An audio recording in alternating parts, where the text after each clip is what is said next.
శ్రీరామ పట్టాభిషేక సందర్భంగా తెలుగు ప్రజలకే కాకుండా యావత్ రామభక్తులందరికీ శుభం జరగాలని, ముఖ్యంగా తెలంగాణ రాష్ట్రంలో పాడి పంటలతోటి పసిడి రాష్ట్రాలతోటి తొలతోగాలని, రైతాంగానికి మేలు జరగాలని చెప్పి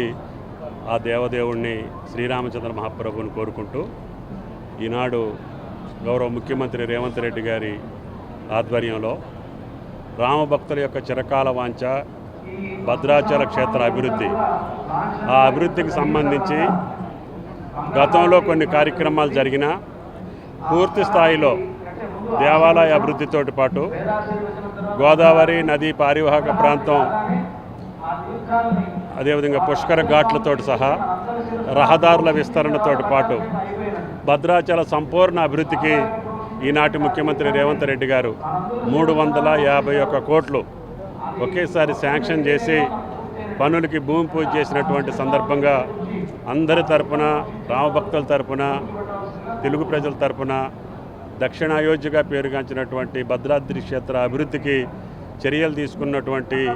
ముఖ్యమంత్రి గారికి మనందరం కూడా ధన్యవాదాలు తెలియజేస్తూ, ఆ శ్రీరామచంద్రుని దయతోటి త్వరలోనే ఆ కార్యక్రమాలన్నీ పూర్తయి అనుకున్న సమయానికి, పుష్కరాల సమయానికి ప్రధాన కార్యక్రమాలు, మిగిలిన కార్యక్రమాలు పేజుడి మేనర్లో భద్రాద్రి పుణ్యక్షేత్రం అభివృద్ధి జరగాలని ఆ యొక్క శ్రీరామచంద్ర ప్రభువుని కోరుకుంటూ సెలవు. Thank you.